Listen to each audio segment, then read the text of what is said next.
ঠিক। রাস্তা তৈরি না হইলে উদ্বোধন করতে না করতে আবার খারাপ মধ্যে তো ভর্তি হয়ে যেত। এক নম্বর ইটের জায়গায় নাম্বার ছাড়া ইটগুলো লাগাইয়া জনগণের ক্ষতি করতো না। জনগণের রক্ত পানি করা, হাত ধরানো পয়সা ট্যাক্সে যাদের বেতন হয় তারা জনগণের পয়সা খাইয়া অন্যায়কে ধামাচা দেওয়ার জন্য অপচেষ্টা করতো না।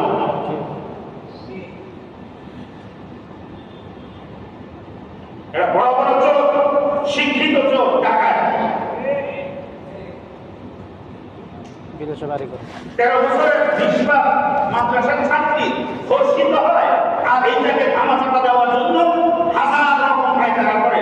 জনগণের ট্যাক্সি টাকা আবার বেতন খাইয়ে তারা মোটা তাজা হইতেছে, জনগণের বিরুদ্ধে তারা কাটতেছে, কলম লিখতেছে, বাজ করতেছে, ব্রেন খাটতেছে। দুনিয়ায় হয়তো কিছুদিন তুমি করতে পারবে, কিন্তু জেনে রাখো একদিন তুমি কোথায় কোথায় কি করছো তোমার ইচ্ছা ছাড়াই মুখ আল্লাহ দরবারে সাক্ষী দিবে। হাত সাক্ষী দিবে, পা সাক্ষী দিবে।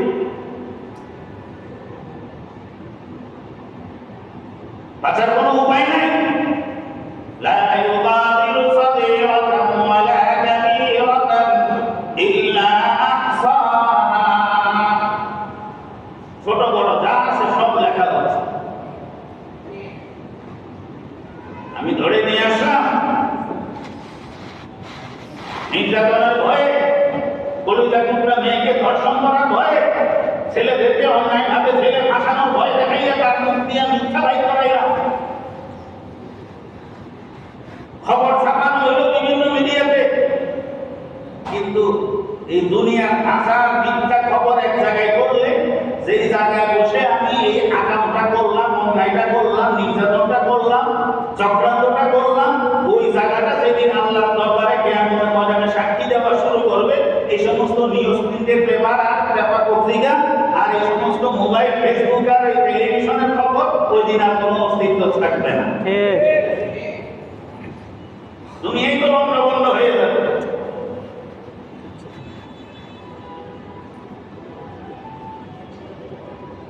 অতএব এই দুনিয়ার কিছুদিন রং তামসা করার জন্য আল্লাহ তাআলা আমাদেরকে পাঠান নাই। মনে চাইলাম এটা করাই দিলাম, তার জন্য করতেছে, দেশের জন্য, নেতার জন্য, টাকার জন্য, বিবিধার বাচ্চার জন্য। টাকার জায়গায় তো টাকা পড়ে থাকবে, আপনি তো জাহান্নামী হয়ে কবরে চলে যাবে। টাকা আপনার কি কাজে আসবে? সুযোগ সুবিধা কি কাজে আসবে? হাজার হাজার সুযোগ সুবিধাওয়ালারা আজকে সুযোগ সুবিধায় আছে না পলাতক আছে? হাজার হাজার সুবিধার মালিক যারা একসময় ছিল, আজকে তারা কি সুযোগ সুবিধায় বহাল আছে না পলাতক আছে? এই সুবিধা না, এটা চরম বেইজ্জতি লাঞ্ছনা।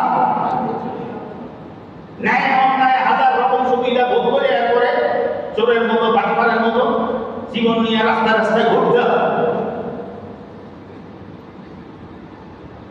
অনেক ঝুপড়ি ঘর আছে, বস্তি আছে, সেই তুলনায় জেলখানা তো দালাল কোটা ছাড়ছে। বস্তি ঘরের থেকে জেলখানা দেওয়াটা আরো মজবুত না, আরো দামি না? কিন্তু তারপরে ওই বস্তির থেকে ধরেও যদি কাউকে জেলখানায় ঢোকে, সে কি শুকরিয়া আদায় করবে না কষ্ট পাবে? হিসাব তো ওইটা করা দরকার। আগে আমি সত্যিতে কত কষ্ট করে থাকতাম, সরকার তো দয়া করে আমার ছাদের নিচে জায়গা দিচ্ছে, কিন্তু ওইটা বলবে না। কেন বলবে না? তার স্বাধীনতা করবো দরকার। ইচ্ছা মতো দিদির কাছে যাইতে পারতেছে না, ইচ্ছা মতো ছেলে মেয়ের কাছে যাইতে পারতেছে না, ইচ্ছা মতো বাবার কাছে যাইতে পারতেছে না, ইচ্ছা মতো সে বন্ধু বান্ধবের সাথে মিশতে পারতেছে না। এই জন্য ওই যুক্তির থেকে তারা কোথায় আসার পরেও এটা তার জন্য বড় শাস্তি। তো এক সময় বহু কিছু করলাম, যদিও এখন 5-8 টাকায় আমি বহু আলিশান বিল্ডিং এ আছি, কিন্তু নিজের জন্মভূমিতে আসার মতন সাহস নাই। বিদেশে চোরের মতন পালাইয়ে আছি। যত দালাল কোটাই থাকে, ওই বস্তিওয়ালা জেলে গেলে যেমন আরাম পায় না, আপনি 10 টাকা 20 টাকা 50 টাকাও যদি থাকে, আপনি আরামে নাই বেড়ামে আছেন, বুঝে থাকেন।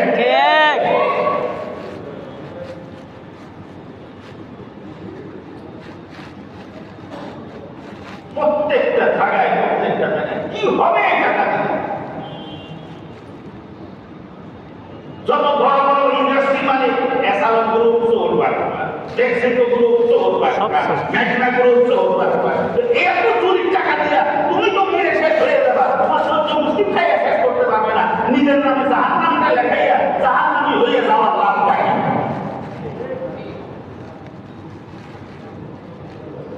চোর, জুলুম, অন্যায়, চুরি, বাটপারি, চামারি এগুলো ছাড়া তো আর বড় ইন্ডাস্ট্রি মালিক বলে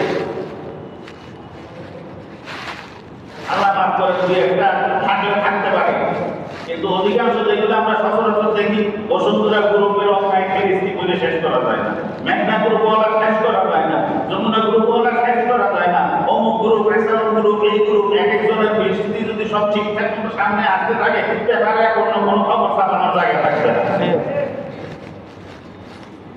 লাভ হবে কি এত বড় গ্রুপ ইন্ডাস্ট্রি মালিক হয়ে, এত হাজার কোটির মালিক হয়ে?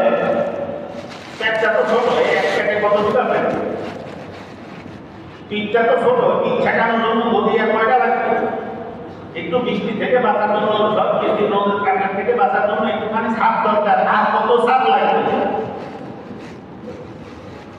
শয়তান আমাদেরকে পাগল বানায় রাখে, দুনিয়ার পর সম্পদের লোভে পাগল বানাইয়া ফেলছে।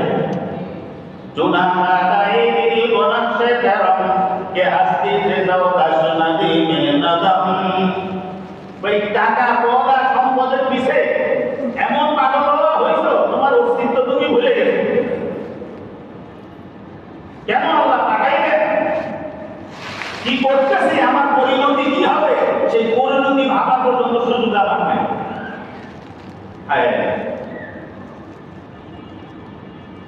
হাজার লোক আমার পিছে বাবা দিতে পারে, কিন্তু কতক্ষণ বাবা দিবে? যতক্ষণ আমার কাছ থেকে সে ভোগ করতে পারবে।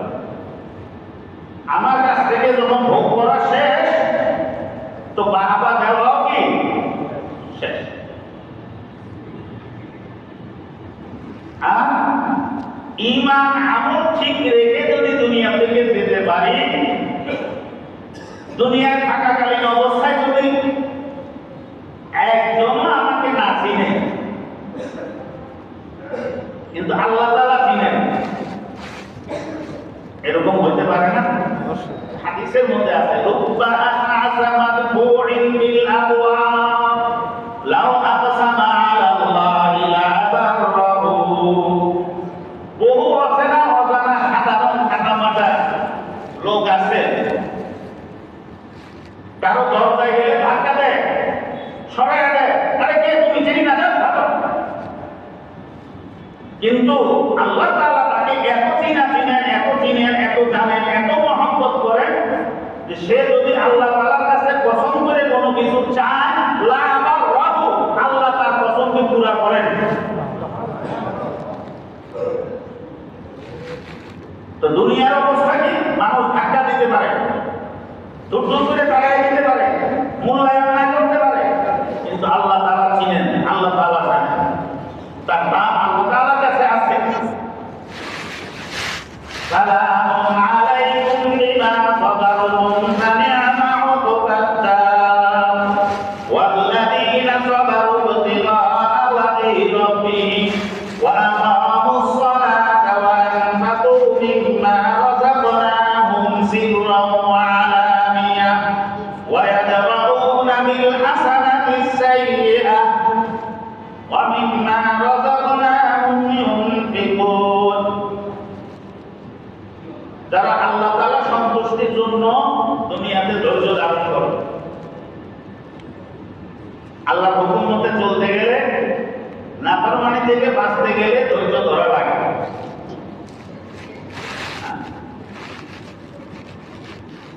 এই এসালন গ্রুপ, অমুক গ্রুপ, তমুক গ্রুপ, অমুক ইঞ্জিনিয়ার, অমুক অফিসার, অমুক কমিশনার, এই যে বিভিন্ন রকম খবর একের পর এক দৈনিক আসতেছে, যে অন্যায়গুলো করে আজকে খবরের মালিক হয়েছে, যারা খবর আসতেছে, হাজার হাজার লক্ষ লক্ষ লোক দেখতেছে, ওই সময় যদি ওই অন্যায় থেকে নিজেকে ফিরিয়ে রাখতে হয়, তো ধৈর্য ধারণ করা লাগবে না? সুযোগ আছে, কলমের পোষা একটা মেরে দিলে এতগুলো মালিক উড়িয়ে যেতেছে, না না না না, ওদিকে আমি যাবো না, আমি যেমন আছি এরকমই থাকি, ওটা আল্লাহর নিষেধ। আমি নিজেকে চাপাইয়া রাখলাম, সংযত রাখলাম, কন্ট্রোলে রাখলাম, তো একটু সবর আছে না? এজন্য দিন মধ্যে চলতে গেলে সবর লাগে, ধৈর্য লাগে।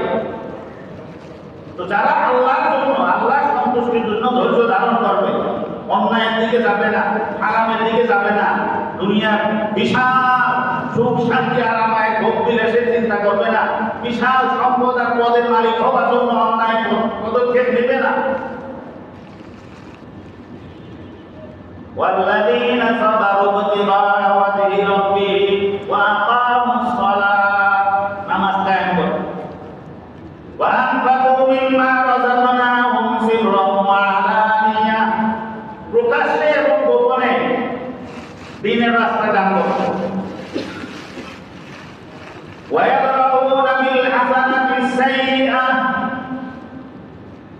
অন্যায় হয়ে গেলে সাথে সাথে পরিবর্তে নেক আমল করে এটাকে সমান করার চেষ্টা করবে, মুছে ফেলার চেষ্টা করবে। এটা একটা হাদিসের, কোরআনের একটা কৌশলগত আমল। এক জায়গায় দাঁড়াই আমি একটা অন্যায়, বা এক জায়গায় বসে এক জায়গায় থেকে আমি একটা গুনাহ করে ফেলছি, তওবা তো করবেনই, ওই জায়গায় আরেকটা নেক আমল সাথে সাথে করে ফেলবে। তাহলে এই জায়গাটা যখন অন্যায়ের সাক্ষী দিবে, তো এই আমলের সাক্ষীটাও দিবে। যে মিথ্যা কথা বলছিল, আবার 100 বার এখানে বসে সুবহানাল্লাহ পড়ছিল, এখানে 100 বার আস্তাগফিরুল্লাহ পড়ছিল।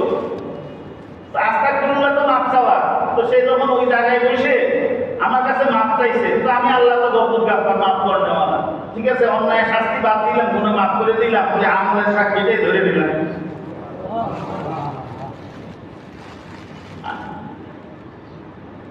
এই জন্য অন্যায় করে নেক আমল করা। এইরকম যারা করবে, হ্যাঁ বাঁচার তো চেষ্টা করছিলাম কিন্তু তারপরেও পারলাম না, হয়ে গেছে, ওর সাথে সাথে নেক আমল করে। ওয়ায়াদরাউনা বিল হাসানাতি সাইয়্যা, এই আমলগুলো করার পরে পুরস্কার হিসেবে আল্লাহ তাআলা তাদেরকে চিরস্থায়ী জান্নাত দান করেন। জান্নাতু আদনিন ইয়াদখুলুনাহা, চিরস্থায়ী জান্নাত, যে জান্নাতে তারা প্রবেশ করবে। আর ফেরেশতারা সালামুন আলাইকুম বিমা সাবারতুম, শান্তি শান্তি সালাম তোমাদের জন্য। কেন? তো বিমা সাবারতুম, ওই যে দুনিয়াতে থাকতে তোমরা ধৈর্য ধারণ করছিলাম, অন্যায় থেকে নিজেকে ফিরাই রাখছিলাম, আল্লাহর হুকুম পালন করতে যেয়ে ধৈর্য ধারণ করছিলাম, এই জন্য তোমাদের উপর সালাম। তো আল্লাহ তাআলার ফেরেশতা কি পরিমাণ বোঝার জন্য একটা হাদিসের অংশ বলছি। আল্লাহ তাআলা আসমানের মধ্যে বাইতুল মামুর, বাইতুল্লাহ বরাবর উপরে বাইতুল মামুর রাখছেন। ফাইদা ওয়া ইয়াদখুলুহু কুল্লা ইয়াউমিন ৭০,০০০ মালাকিন সুম্মা লা ইয়াউদুনা ইলা ইয়াউমিল কিয়ামাহ। ওই বাইতুল মামুরে প্রতিদিন ৭০,০০০ ফেরেশতা বরকতের জন্য এক ওয়াক্ত নামাজ পড়তে ঢুকে, একবার নামাজ পড়ে আসলে কিয়ামতের আগে দ্বিতীয়বার সিরিয়াল পাবে না। তাহলে দুনিয়া শুরু থেকে শেষ পর্যন্ত কিয়ামত পর্যন্ত এরকম যদি ৭০,০০০ প্রতিদিন হইতে থাকে, তাহলে আমাদের আগে পৃথিবী শুরুতে কতদিন গেছে, কিয়ামত পর্যন্ত আর কতদিন থাকবে, প্রতিদিন ৭০,০০০ হিসাব করে ফেরেশতা কত লক্ষ কোটি হবে। নেতার পিছে স্লোগান কয়জন নেতা, ইমান আমল ঠিক করে জান্নাতে গেলে তো আল্লাহর হুকুমে ফেরেশতারা বলে আমরা খুব ভালো, তোমার উপরে শান্তি, তোমার জন্য সালাম, দুনিয়াতে কষ্ট করছো, আজকে শান্তি ভোগ করো, আমরা তোমাদেরকে সালাম দিই, সংবর্ধনা দিই, হ্যাঁ শুভেচ্ছা স্বাগতম দিই। তো দুনিয়া আমার আপনার মতো এরকম মশা দশা লোকের স্বাগতমের জন্য যদি এত আকাম পূজন করা যায়, পুত পবিত্র ফেরেশতাদের, অগণিত অসংখ্য ফেরেশতাদের স্বাগতম নেওয়ার জন্য তো একটু আমল করাই যায়। কি বলে, যায় কি যায় না? সালামুন আলাইকুম বিমা সাবারতুম ফানি'মা উকবাদ-দার, তোমাদের শেষ ঠিকানা বড় ভালো।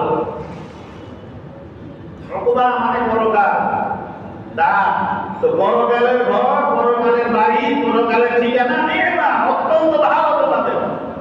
তো দুনিয়ার বাড়ি ভালো হোক আর না হোক তাতে কি আসা যায়? চিরস্থায়ী জিন্দেগি ঘর যে ভালো হবে এটা তো আল্লাহ ঘোষণা দিয়ে দিয়েছেন। আর যারা চুরি চামারি বাড়ি করে জনগণের হক নষ্ট করে সামান্য সময় দামি বাড়ি বানাইতেছে, মরার পর তো দুর্গতা থাকতেও তো এখানে থাকতে পারতেছে না।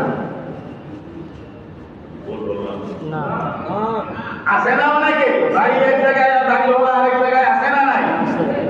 মরলে তো মাটির নিচে যাবে সেটা তো ভিন্ন কথা। দুনিয়াতে থাকা অবস্থা তো বাড়িতে ঢুকতে পারতেছে না, আছে না নাই? আর এটা যদি অন্যায় ছাড়া হালাল ভাবে হইতো, পরকালও ভালো থাকতো, দুনিয়াতেও ভালো থাকতো। হয়তো বা তালা কয়টা কম হইতো, নাহলে 10টার জায়গায় একটা হইতো।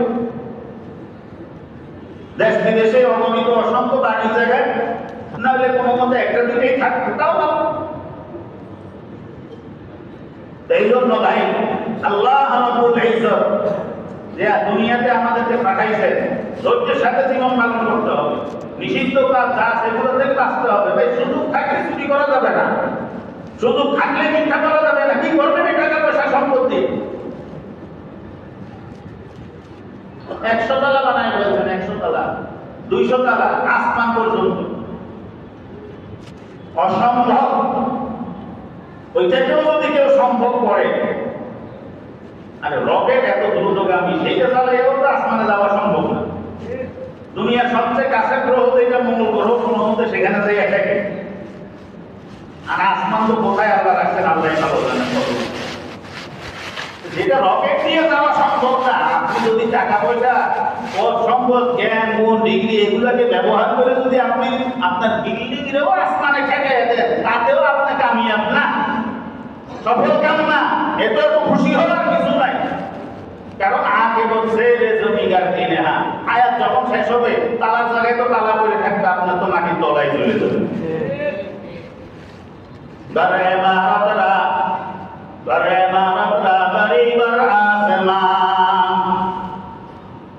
তো বিল্ডিং উঠাইতে উঠাইতে আসমান পর্যন্ত ঠেকাই দিয়েছেন।